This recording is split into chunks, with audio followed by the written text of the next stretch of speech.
Welcome to C-Suite Strategies. Today, my guest is Therese Gedda, founder and CEO of Reimagine. Therese is one of the most interesting and brilliant minds in the business, and learning alongside her is truly a pleasure. Therese has spent 20 years reimagining company culture, helping founders and leaders build high-performance teams that boost revenue and ultimately the company and their own well-being. We'll discuss in this episode how culture can either be a strength or a liability, why defining true excellence really matters, and how to implement the best founder self-care strategies. Therese's insights have transformed over 30,000 companies. And when I tell you you're in for a real treat, you're in for a real treat. Let's dive in and discover how to reimagine your company culture for success. See you in the episode.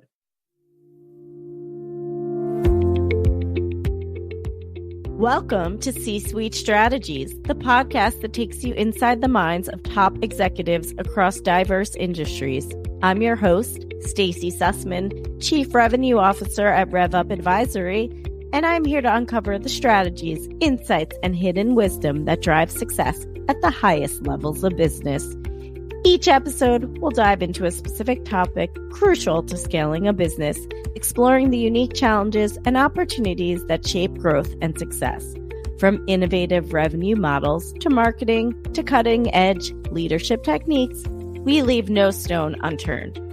Whether you're a seasoned C-suite executive or a hungry founder seeking more knowledge, this podcast is your backstage pass to the strategies that separate good companies from great ones. Prepare to challenge your assumptions, expand your horizons, and walk away from each episode with actionable insights that can transform your approach to business. Follow now, C-Suite Strategies, and join us as we uncover the secrets to sustainable business growth, one powerful conversation at a time. Your next big breakthrough might just be a listen away. Hello, everyone. Today, we're going to be talking about burnout or breakthrough, mastering the art of sustainable high performance. And to be honest, there's no one better that I can think about to bring to this topic than my dear friend Therese.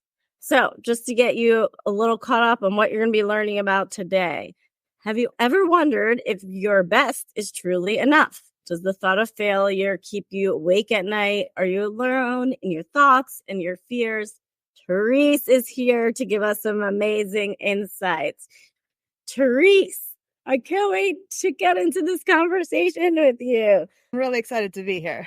But Therese is on a personal and professional mission to transform the culture of how we do business. And so she always laughs because she thinks culture can eat strategy for breakfast, if I got that quote from you right. So I like to think about it one way, but what you can offer to companies and businesses is looking at it from a whole other dimension. And so we're going to get into that. Anything you want to share? Yeah, so the quote you just said, unfortunately, that's not me coining that. However, we talk a lot about culture being the silver bullet. And if you get culture right, you can build an incredible company. And if you get it wrong, it's a liability. So if you think about culture impacting everything, how you lead, how you communicate, which customers you're working with, how you co-create with the market, how do you grow your revenue, how do you reach profitability year after year after year as our clients are, all of that is impacted by culture.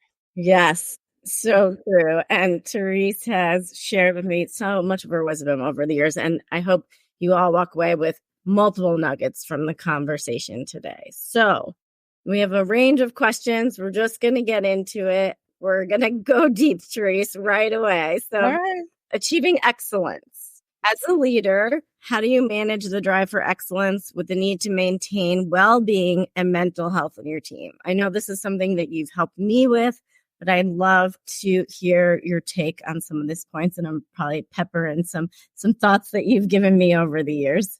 All right, great. So when we talk about excellence, we need to put that in a context, right? So one way of defining excellence is top 5% in the world in your field. Another way of relating excellence is to create your internal excellence scale. This is one of the things we teach in our leadership programs. And if you think about where are we aiming for different goals, different tasks, different projects, different things we are pursuing, if you and I are aligned on knowing exactly what does success look like, what does excellence look like, we are going to have a much easier time collaborating, but also knowing where we are aiming, right? Because there's an opportunity cost of getting higher up on the scale. So the scale we are using is 1 to 5, and our 1 is great. So note that we don't have good on our scale. But an example I like to give here is, let's say that you're writing an article, and writing an article on level 1 might take you 5 to 10 hours, depending on how much research and interviews and scope. But writing a world-class article, that might not be 5 hours, 10 hours. We might be talking 500 hours. So that's another thing. If you build this into your culture and your leadership and understanding, like, okay, sometimes you want to go for that world-class, the 5, or whatever you decide that your scale should be, right? It's very important that it's adjusted to your company and to your leadership. But most of the time, especially if 1 is great, 1 or 2 is perfectly fine, right? So that is one way of thinking about excellence and aligning with where are we aiming for? What does success look like in these situations?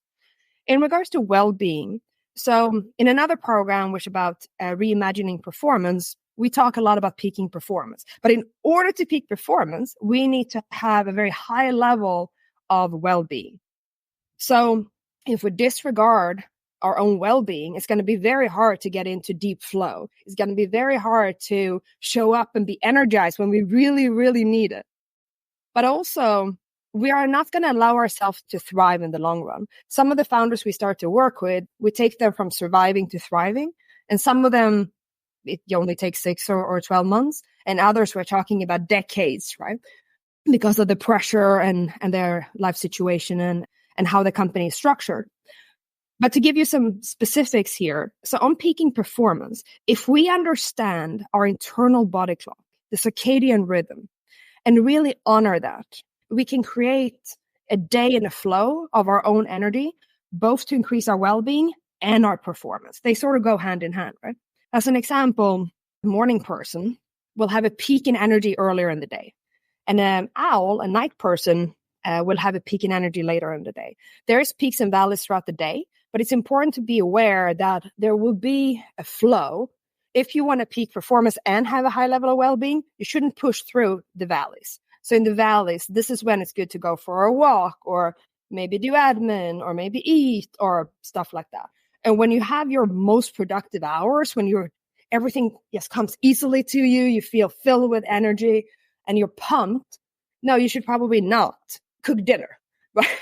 That's the time to do the most important high impact tasks and projects where it requires a lot of thinking and magic, if you will. So that is one thing to think about. Like, how are you for yourself, but also in your leadership, elevate people to live in line with their circadian rhythm as much as possible? The second thing is connected to sense of achievement.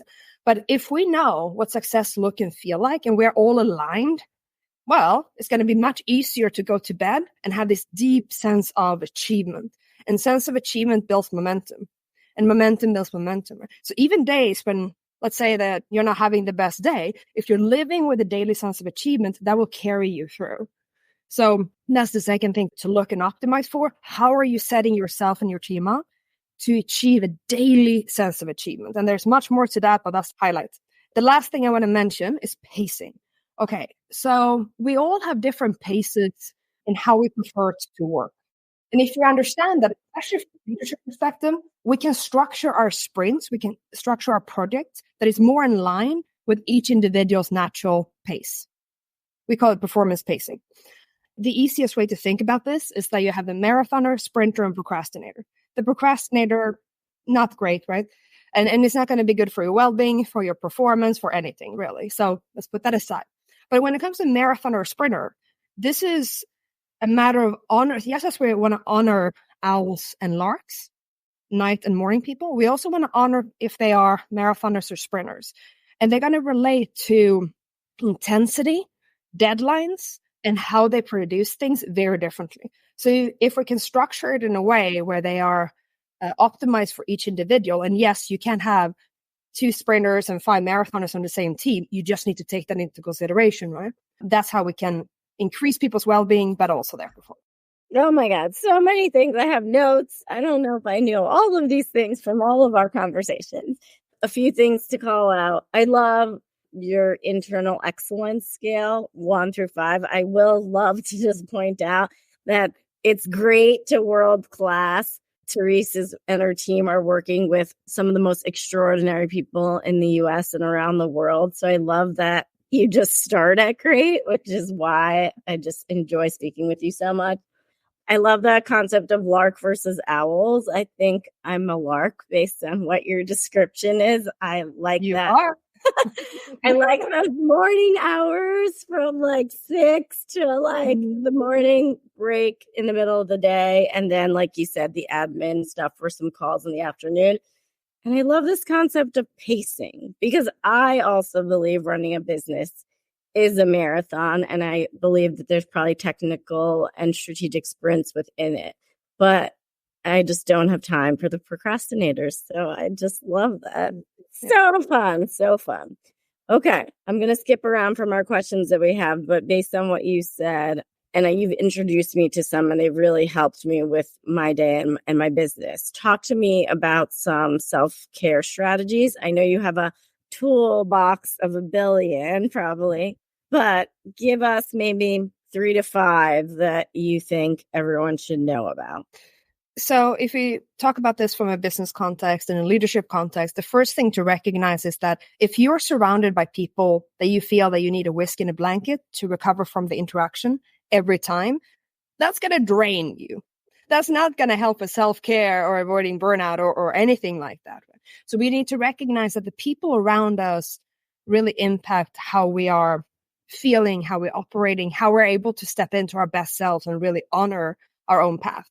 And from a leadership perspective, we have a whole framework around that and several programs around that. How do you actually build a team with high achievers, people that are deeply committed to the vision and the values of the company and achieving goals as a team? So that's number 1. I already teased one of the others, and this is connected to success. How do you define success? And how do you define what a success and done look like, feel like? Let's imagine that you are working on something that is deeply important to you. How will you feel when you have achieved this? And really allow yourself to be vivid with it. What do you see? What do you feel? Where will you be? What will this unlock for you and your team and the company? The other 2 things I want to mention here is connected to time. So we talk about different type of time, flow time, thinking time, serendipity time, if you will, and me time. Those are a few. There are many more, and it's important to create space in your calendar, especially with busy lifestyles, for thinking. And it might not be that you're sitting in your office or at the desk and you're doing deep thinking. This might be when you're in the gym or out for a walk or in conversation with somebody, depending on your style. But creating space for thinking, because a lot of times we have this opportunity to work with brilliant people, but they don't always make the time to tap into their own wisdom. So obviously you can do this in a conversation, in sessions with people like myself as well, but it's really important to create time where you're just able to tap into your own brilliance and take the wisdom you have and put it in context that makes a difference for you right now. Flow time we have touched upon, spending time for your most high impact activities and tasks, and achieving them from a perspective of excellence, whatever you define excellence. The last tool I want to mention, I'm sure most of you are already familiar with this, but I'm a big fan of meditation and journaling, and preferably doing it in the beginning or end of the day, whatever that looks like for you. Does it need to be in the beginning or end? No, absolutely not. The key thing here is to, again, make space for it. And a meditation can be as short as a 2 minutes or 5 minutes. So it's not something you add to your laundry list of tasks, because that doesn't really help. But the reason why I'm so excited about meditation and why I do that daily, it changes the brain for the better. It creates new brain paths, and in a way, it makes you smarter, which is kind of exciting. So again, this comes back to thriving and tapping into your own ability and your own path. So those are just some thoughts on the topic of self-care and excellence. Love that. And now a word from our sponsor, RevUp Advisory. At RevUp Advisory, we're passionate about transforming businesses. Most B2B companies struggle with scaling, but with us, you're guaranteed to maximize your marketing and sales growth because it's literally all we do every day. We know you've already accomplished some amazing things, but we also know what got you here won't get you to where you want to go. When the messy middle of scaling feels overwhelming, we dive in, we clean it up, and we create true business transformation. Our job is to handle the nitty-gritty details that get you there, allowing you to focus on the bigger picture. Led by Stacie Sussman, with over 25 years of expertise in sales, marketing, and operations, our team of business strategists and technical wizards are ready to carve the right growth path forward for your company. Ready to rev up your business? Contact Stacie Sussman at RevUp Advisory today. The people around us impact our best self. We talk about this a lot, and I cannot stress the importance of that. I do love the concept of success versus done. I feel like we talk about, and I struggle with, you're like, what does it feel like? Visualize it, taste it, feel it, smell it, etc. That's definitely something I know a lot of people talk about. I feel like that's a hard thing and concept to grasp. So go talk with Therese. But I love the concept of success versus done. I think that's really important. And I know you are huge on meditation and journaling. And I know you have shared that with me. I know a lot of people that are high achievers do meditation specifically. And I know that's really important. Next one up, I'm going to go into positive decision making. So how can maintaining a positive outlook influence decision making and effective leadership? And I'll just add, I've been in really magical work environments and I've been in not magical work environments. Obviously, I started my own firm, RevUp Advisory, to stay in this positive decision making and to transform the way we do business. And so would love to hear sort of your take on this. So the first thing to recognize is, where's the decision coming from? So if you imagine circles, the inner circle is the individual. The second circle is the team, and the third circle is the company. If you make decisions from the individual, optimizing only for the individual, you're not really going to care about how it impacts the team or a little less the company. And this is a form of toxic or negative behavior, and especially for people around you. So what's the alternative? Well, if you come from a frame that what's best for the company in the inner circle, and then what's best for the team, and then you last, well, if you optimize for the company and your team, indirectly you will optimize for you, but it's not about you. And you take yourself out of the equation, which is sometimes helpful for people if it's become too personal. So if you want to come from decision making from a positive perspective, understanding what's the frame, like what are we optimizing for here? Not just from the model I just shared, but also going back to how do we define success? And we can optimize for a lot of different things. So why are we optimizing for growth over profitability? Why are we optimizing for going into a new market versus doubling down on a market where we're already present and have a lot of dream customers engaging with us? What are we optimizing for here? Well, either of those choices, and typically it's not that simple, right? It's not just a crossroad with two options, but for this example, let's run with that. So I could argue that both are great, but it comes back to what's the purpose with the company? What's the value? How do we define success? What's the goal for the year? And how does your culture, strategy, and your achievement piece all work together? And depending on that, you will be able to make a more informed decision and understand what you're optimizing for. So making sure the key here is really to see how do we align our vision, our goals, and our culture with the optimization for what and why. Yes. You've taught me the kind of inner circles, individual, team, and company. And constantly coming back to that framework, and I'm sure there's so much more to it, and looking through that lens. Obviously, business decisions aren't so easy to make, and there's a lot of factors, probably more than two.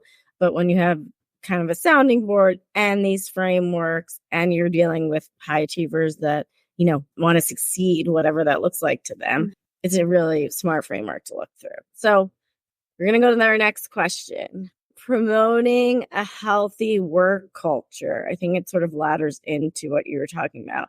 What are some effective ways to create a high performance culture that also prioritizes the well-being of the employees? I think this is so important. I just saw a post earlier today on LinkedIn that companies are rethinking more than ever employee benefits, recruitment efforts, what they think about how to attract talent in this era and in the future. And I think that's going to change from when I came into the workforce in the 2000s. So would love to kind of talk through on this topic. Sure. So I'm going to throw another framework at you. Okay. And one of the reasons why we do that a lot is to make sure that we're all seeing the same picture as we're talking about really complicated questions. So the starting point with culture is to understand, where do you fall on an infinity scale? This is one of our own frameworks. So you can imagine toxic over here and brilliant over here. Mediocre in the middle, aspiring, thriving, brilliant. So depending on the starting point of your culture, there's going to be very different level of challenges here and where you can take it. But let's say that you are starting on about the 72. The first exercise to look at is, okay, what would it take it to 73? Don't jump to 100 right away. Some CEOs like to do that. But going back to world class, we can achieve world class. It's just going to take a minute or two, right?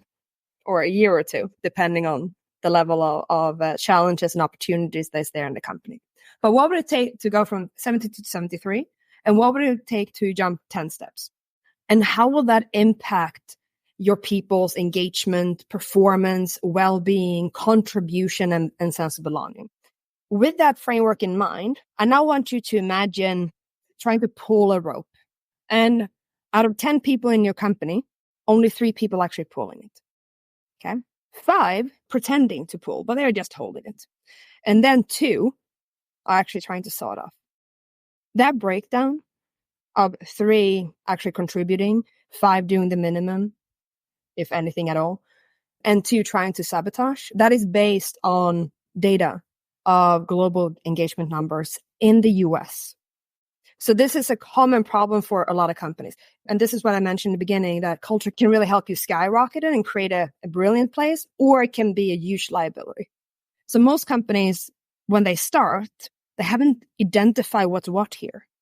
And it's very hard to create a high sense of well-being and performance if somebody's constantly trying to remove the rope. So yes, you can optimize for yourself and for your team, and we've talked about some of those things already. But fundamentally, we want to change the culture and really celebrate the high achievers, people who believe in what you believe in. They are excited to work together to achieve greatness and are excited to contribute something bigger than themselves, because high achievers attract high achievers, and it creates an environment where we all thrive and we're able to be creative. We're able to achieve things that we might not even have imagined that it was possible. So understanding it fundamentally is score where you are, see what would it take just to move it a little bit or all the way up. And we can do these assessments, but more importantly, recognize that and look around. How many in your company is actually pulling the rope, holding the rope, or trying to saw it? I feel like I hear you in my head saying, slow down, these things take time. Because I probably am one of those founders that are like, how do we get from 72 to 100? Forget about 73. And I feel like you've given me some tools to slow down and say, right, how do you move the needle? 1 point, how do you move the needle? 2 points, 5 points, 10 points. All right, one last question. The role of mentorship. I believe that mentorship is crucial to moving from 72 to 73 and up a ladder, whatever visual you got. I know power of mentorship from folks like you has transformed my business. And so I can't thank you enough. But for those that are maybe naysayers or don't believe, or for those that just can't sort of quantify what mentorship can do to really transform the business, what would you have to say about this? Because I know what you do transforms so much. So even if I'm encouraging to slow down and not to go from 72 to 100 or expecting that to happen over a month or two, is it possible? In theory, yes. Have we done it? Well, yeah, once or twice, but it's not recommended. It depends on the complexity of the culture and the company. But when it comes to this, think about the opportunity cost. So the people we work with, they are lifelong learners, and they're dedicated to really create a place where they are learning new things. They're applying the wisdom and the knowledge on an ongoing basis. They're sharing it with others. But there are certain things that you might need to spend 10 years honing the craft and really understanding how all the different pieces fit together. So the opportunity cost of you just figuring it out by yourself without any guidance, is it possible? Absolutely. Is that right for some people? Absolutely. Is it right for everybody? No, because the opportunity cost is so high. But from a time perspective, also from a financial perspective, because what are you leaving on the table by not addressing these problems?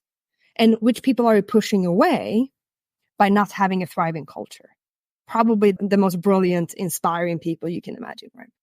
So one way of thinking about mentorship, I like to think about it from a broader perspective, that this might be a guide, a role model. You might have executive coaches or advisors. But fundamentally, it's a matter of creating a space where you can learn and reflect and tap into that thinking time, but also having a space where you can level up and challenge yourself to really see that high impact opportunities that are all around you. And sometimes it can be easy to get stuck in the day to day, even if we're living lives in line with our values and our goals and we're excited. Well, things happen, right? It's part of the human experience. So how do we stay on our path, and how do we make sure that we keep setting ourselves up for success and to achieve greatness for ourselves and our team on a daily basis? That can be hard to do without any guidance or any support. So one way of thinking about it is having one person is a great start, but I would invite you to think bigger. Imagine if you could have, let's say, 3 incredible humans supporting you in your tribe, in your own advisory board, and have expertise that you could only imagine before bringing them into your inner circle, and what that would do for you. Love that. I know that you always encourage me, in my words, not yours, to find your tribe. And I know we've talked about mentors, advisors, we've talked about investing in communities and reevaluating that over time. So not just finding 1, finding 3, or finding that tribe, and then seeing how that fits you in the high achieving learning challenges that you have now. But then maybe in a year from now, how does that change and evolve, and does that fit you? And I know you've challenged me on this one, and I have found my tribe. So tribe members, hey, but it's super important for them to be there for you, because even just having a conversation with someone that you're able to bounce ideas off of in a safe space where you don't feel like you're going to be judged, or you're sharing some proprietary information that is maybe sensitive to the business, but having that safe space really can help give you clarity as to where you're going to go and what you're going to do next. And allow you to dream, and dream much bigger in your leadership, in your career, in your path, whatever that looks like. Totally. Yeah. So I want to ask, if people want to get in touch with you, if people want to follow you, give us some places we can find you. Sure. Here on LinkedIn. It's a great place. If you reach out to me, please refer back to this interaction. I'm blessed to get a lot of requests, so it's always helpful to see where you come from. And if you're open to it, share what stood out for you during our conversation, or what really resonated with you. The other way is visiting reimagines.com to learn a little bit more about how do you create that high-achieving, thriving culture. for yourself, but also for your company at large. Amazing. And just because I personally love it, talk to us about kind of the music with the Serene Founder that you're doing on YouTube, and I'll try to add it to the show notes. Sure. So we look at supporting founders, CEOs, leaders from a holistic perspective, and there are different ways of doing that. So a side project that we created a while back is called the Serene Founder. You can find it on YouTube, and it's basically designed for the times we talked about. When you want to set yourself up for the deep flow or deep work sessions, if you need to reset and just create some space to think deeply or even relax, there are different themes. There's even meditations. We're going to post more of those. So it's really a home for people to use music and imagery to help elevate their well-being and to support their own thriving journey. One out of many ways we do that. Love that.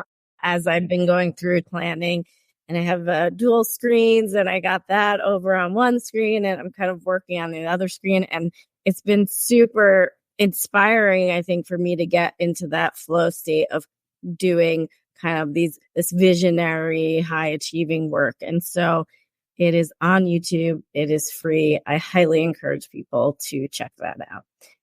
Therese, thank you so much. Thank you for joining us. This is just a glimpse into the kinds of conversations that I get to experience on a weekly, daily, monthly basis with amazing individuals that are in my network. So thank you for joining us, and we'll see you again next month. Thank you so much.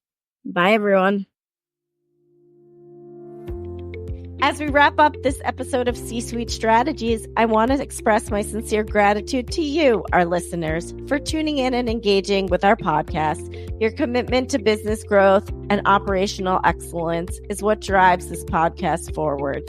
A special thank you to our guests today for sharing their valuable business insights and experience. Your wisdom is a gift to our audience, and we're honored to have had you on our show today. If you enjoyed this episode, we'd be thrilled if you follow and subscribe to the podcast. Your help supports us to reach more ambitious business leaders just like you. And if you didn't enjoy it, well, I guess I'll see you never. This is your host, Stacie Sussman, Chief Revenue Officer at RevUp Advisory, signing off.